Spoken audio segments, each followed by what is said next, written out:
Hello dear friends, welcome to PharmaGrid. So let's continue with the KAPS recalls discussion, starting with question number 51.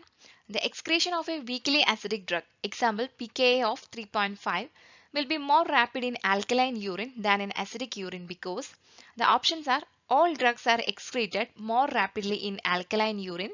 The drug will exist primarily in the unionized form which cannot be reabsorbed easily. The drug will exist primarily in the ionized form, which cannot be reabsorbed easily. Weak acids cannot be reabsorbed from the kidney tubules. Active transport mechanisms functions better in alkaline urine. Here the correct answer is option C, that is the drug will exist primarily in the ionized form, which cannot be reabsorbed easily. Just as shifting the ionic equilibrium in favor of the ionic species reduces the probability that a weakly acidic drug will be absorbed from the alkaline fluids of the intestines, it also reduces the probability that the drug will be reabsorbed from the renal tubules into the blood.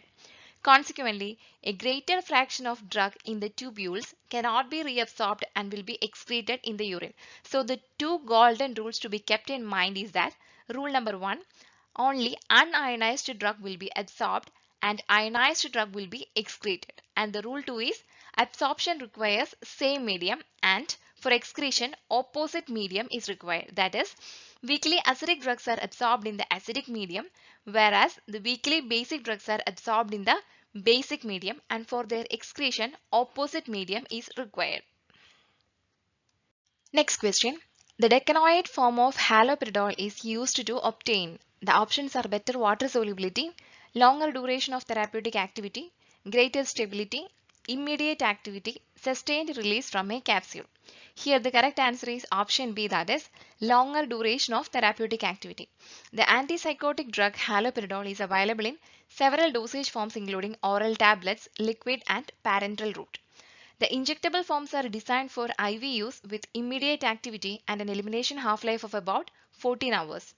The intramuscular form has peak concentrations after 3 hours with an elimination half-life of 21 hours. The haloperidol decanoate in sesame oil is intended for sustained activity. It reaches peak concentrations in about 6 days with an elimination half-life of 3 weeks. Other drugs formulated as esters for slow, that is depot release, include flufenacin decanoate. Question number 53. Efalizumab is used to treat. The options are plaque psoriasis, Hodgkin's disease, angina pectoris, breast cancer, depression. Here the correct answer is option A, that is plaque psoriasis. Efalizumab is a monoclonal antibody approved in 2003 for the treatment of moderate to severe plaque psoriasis. Next question. Nitroglycerin has a relatively short half-life due to. The options are its volatility, its chemical instability, its poor absorption, first-pass metabolism, all of the above. We know that nitroglycerin is an anti-anginal drug. Here the correct answer is option D, that is first-pass metabolism. Although nitroglycerin is volatile and somewhat unstable, its short half-life is due to metabolic instability caused by extensive first-pass metabolism. That is why this nitroglycerin is mainly given through the sublingual route. Question number 55. Various opioids may be used as all of the following except. The options are analgesics, anti-inflammatories, antidiarrheals, aids to anesthesia, antitussives. Antitussives means cough suppressant.